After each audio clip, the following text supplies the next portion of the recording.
Napakalaki na naka-define po na treaty limits. Pakikita natin mamaya. First slide. First slide. Lagay natin first slide. Mapapaliwanag natin yan. Yung treaty limits po na galing sa Treaty of Paris of 1898. I hope I remember the year correctly.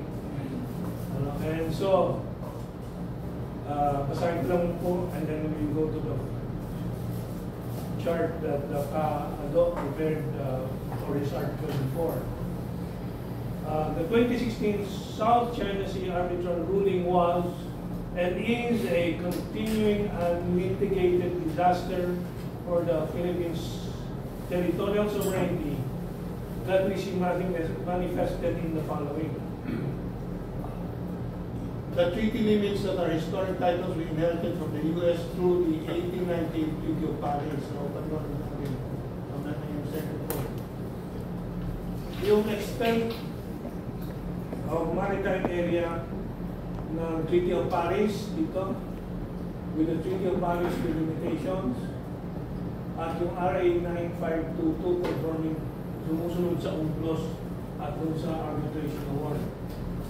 Ang internal waters po or archipelagic waters ng Pilipinas po ay doon sa RA 3046 with the Treaty of Paris 166,858 square nautical miles.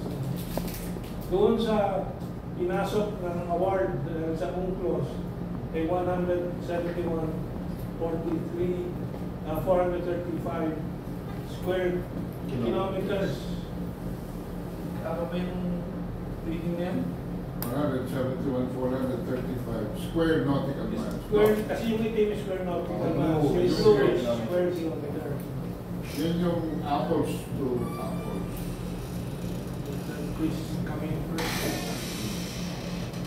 Walang masyadong diferensya sa archipelagic waters. Now, yung territorial sea under the Treaty of Paris is 274,136 square nautical miles, and under the RA 9522, lumit ng 106 square nautical miles. Yung territorial sea, anong kaibahan po ng territorial sea sa territorial exclusive economic zone? Ang territorial sea po, nagkaka-define po sa Treaty of Paris ay may complete total sovereignty. Meaning, complete control, complete rule ng isa. Ibig sabihin, sa territorial sea, yung mga alituntunin, mga batas ng bansa ay applicable dyan. Yan po ay nawala pong napakalaki. If you minus the 32,000 from the 274,136 na naging territorial sea ng Pilipinas at hugging the shoreline ng baseline ng Pilipinas ay 32,106 lang. Ang lumaki ng kaunti ay yung claim na exclusive economic zone na ating pinaliwanag na disputed na. So, wala po talagang karapatan na i-imbag or to impose the Philippine laws dun sa exclusive economic zone. It is just economic rights. Okay. So, napakalino po. Makikita natin dun sa Treaty of Paris, walang exclusive economic zone, but yung territorial sea is 274,136 square nautical miles. At yung sa conforming to UNCLOS na award ay napakalaking EEZ, 332,669 nautical miles. Unfortunately, this EEZ is disputed. Hindi malinis at wala pong authority to patrol, to control, to impose its laws ang Pilipinas sa so-called EEZ aside from being disputed. So wala talaga tayong hinahawakan except propaganda na paulit-ulit nila dinidikdik sa tenga at kaisipan ng Pilipino na ito, iisi ay atin na ito. Hindi po yan totoo. Okay, let's go to the second slide. I will not read it thoroughly anymore kasi para mas malinaw. Hindi, second slide. Second. Yeah, review. Okay. Doon sa ginawa po ni Presidente Marcos, at importante po may paliwanag po ang strategy ni Marcos. The Philippines became aware of these territorial issues partly because in 1971, 1970, 71, 72, up to 1978, nagkaroon ng oil crisis sa mundo. Presidente si President Marcos noon, Ferdinand Marcos Jr. noon.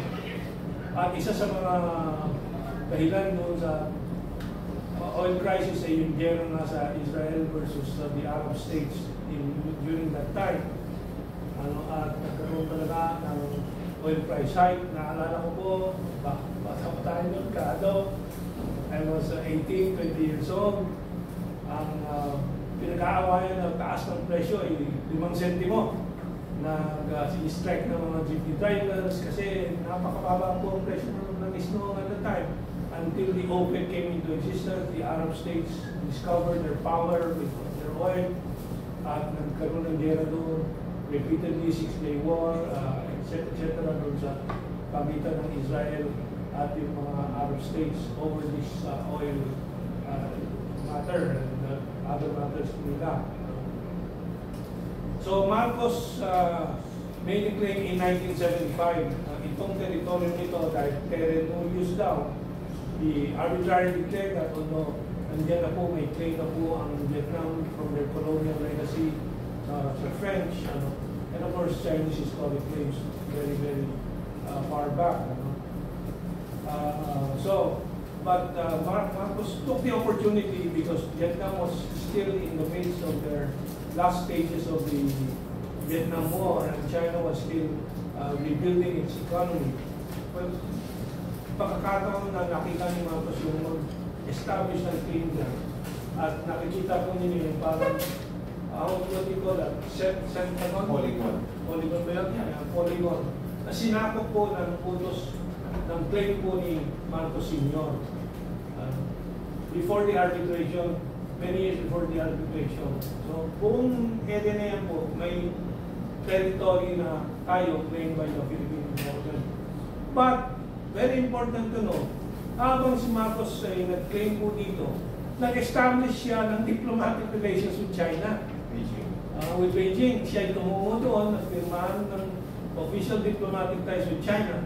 So, left hand, kumuha siya ng claim, right hand, inahanda niya ang pag-uusap sa China.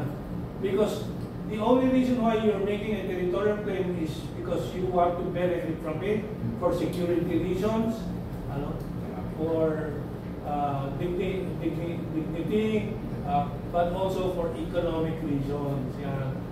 So, ganyan po ang strategiya ni Ferdinand Marcos Sr. Mautak siya. Ginawa niya na walang pakialam ang Amerikano dito kasi he was doing it for the interest of the Filipino nation to gain a benefit from it.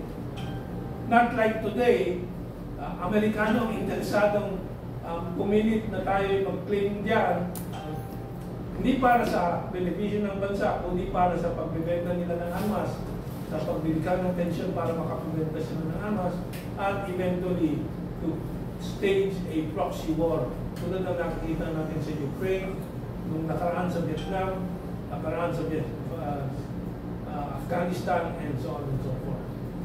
But dumating itong arbitration, ang award ng 2016, na nagsimula po na i-file po, 2014 ng gobyerno ni Noynoy Aquino, 2014, nag-file po sila. Itong lahat po ay sumusunod doon sa anunsyo ni Presidente Obama ng Estados Unidos noong 2011 ng Pivot to Asia. Nasabi po ni Obama, kami ay maglilipat ng 60% ng ating American military force to Asia. Anong dahilan?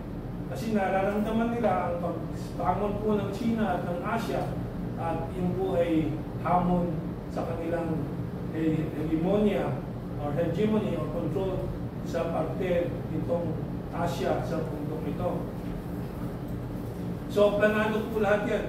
Remember, unlike our Filipino system where we think from election to election, ang mga major civilization states, ang China, Russia, Amerika, Europa, mag-isip yan 25 years to 50 years. So, planado po itong arbitration case. Sino nag-file? Noynoy Aquino. Sino nag-udyok na nag-file? Si Albert De Rosario. Sino si Albert De Rosario? American green card holder po yan who cannot even speak Tagalog. I don't know if the young people know that. He does not speak Tagalog. He is an American and he is a director of the Salim Group, which is a transnational financial cartel group. So, mahaba pa po yung mga paliwanag po niya. But they are a very significant political factor sa Pilipinas dahil sa economic and financial influence or impact nila dito sa Pilipinas. So, ano nangyari sa arbitration award? Sinabi ng arbitration court, na hindi naman court, the tribunal, na hindi naman court, no? Na ang mga kiniklaim ng Pilipinas dyan po ay mga rocks and not islands that can generate territorial, well, it can only generate exclusive economic zone, but also yung baseline ng Cagayan Group from the baseline sa main archipelago, Pilipinas like Palawan, hindi po ayon doon sa ratio na prescribed by UNCLOS for it to become a regime of islands. No? Kaya po, ang mga karapatan lang ng Pilipinas dyan ay yung okupado ng Pilipinas, mga islands or rocks, no? Yung mga okupado lang and limited ilang nautical miles territorial 12 nautical miles around the rocks and the islands. Hindi tulad ng proklamasyon ni Marcos, as a group of islands niya kinlaim yung Kalayaan Island Group, KIG. So, anong nawala po dyan? Yung mga sakop doon sa Polygon ngayon, nawala po hanggang sa individual island and its surrounding immediate territorial sea lang ang makiklaim ng Pilipinas. Malinaw po na nawalan na naman po tayo ng teritoryo at yan po ay hindi pinapaliwanag po itong mga proponents, advocates ng akin ito daw, itong mga to. So it was a very big disaster for the Philippine territorial claims. And siyam na taon na po, ito po ay hindi ipinapaliwanag sa publiko ng ating malalaking media, ng gobyerno ni Bongbong Marcos, and all this international media dahil po itong arbitration award ay isang malaking lawfare operation. Anong lawfare? Law, meaning batas, warfare, yung fair kinuha sa warfare o gera. Gera na gamit ang batas ng UNCLOS. Na ang Amerika mismo ay hindi po nag-ratify po ng UNCLOS, pero yan po ay nagamit nila sa pamamagitan ng pag-uutos dito sa kanilang mga proxy sa Pilipinas na gumawa po nito. Okay, let's continue. Earlier in 2009, page 2, magsisimula, we considered the case by reducing Calayan Island Group to a fractal